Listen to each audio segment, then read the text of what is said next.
Ma question se trouve dans Job, chapitre 4. Ici, dans le livre de Job, nous voyons que les fils de Dieu se présentent, mais le diable apparaît également. Toutefois, ce qui est le plus préoccupant dans cette situation, c'est qu'Éliphaz ne s'en rend pas compte, car il croit que Dieu révèle des choses aux hommes à travers des visions et des rêves, et il voit quelque chose. Mais regardez ce qu'il dit lui-même dans le verset 15, « Un esprit passa près de moi. Tous mes cheveux se hérissèrent. Une figure d'un aspect inconnu était devant mes yeux, et j'entendis une voix qui murmurait doucement. » Nous voyons ici qu'Éliphaz ne se rend pas compte que le diable l'utilise et qu'il est aussi en train de lui raconter ce qui leur est arrivé. Il dit, « L'homme serait-il juste devant Dieu? Serait-il pur devant celui qui l'a fait? Si Dieu n'a pas confiance en ses serviteurs, s'il trouve de la folie chez ses anges. » Nous voyons ici deux aspects importants. Le diable sème l'intrigue. On voit bien que c'est la vérité. Ce qu'il dit là, c'est vrai, mais ce n'est pas Dieu qui le dit. C'est le diable, cet esprit, cette terreur qui poursuivait Éliphaz. Il prétend que c'est lui qui lui a révélé, qui lui a montré cela, parce qu'il était contre Job et disait à Job que Job avait commis des péchés, qu'il avait commis une grave faute et que c'était pour cela que Dieu le punissait, qu'il était alité à cause de cette maladie. Alors, il raconte cette expérience où il a eu peur, où il a été angoissé, parce que c'était un mauvais esprit qui lui parlait.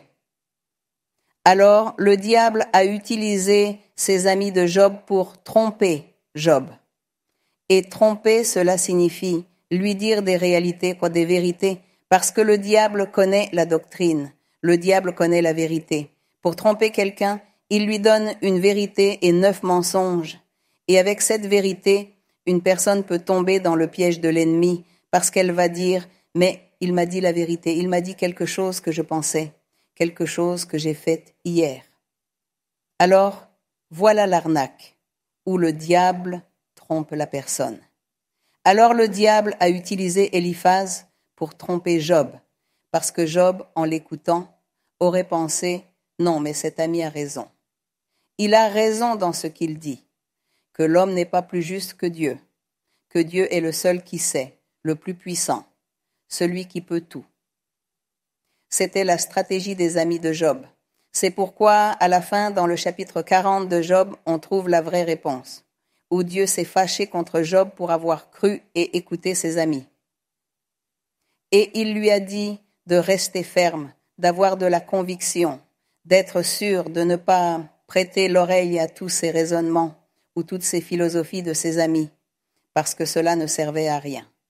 Alors le Seigneur a été très sévère et a réprimandé Job à cet égard. Il lui a dit pourquoi il n'avait pas continué à être ferme comme il l'avait toujours été, pourquoi il avait cru ses amis. Eh bien, le livre de Job est vraiment une leçon. C'est quelque chose que Dieu a permis, que ces personnages et cette histoire existent, parce qu'aujourd'hui, la même chose nous arrive. Aujourd'hui, il y a beaucoup de philosophies humaines.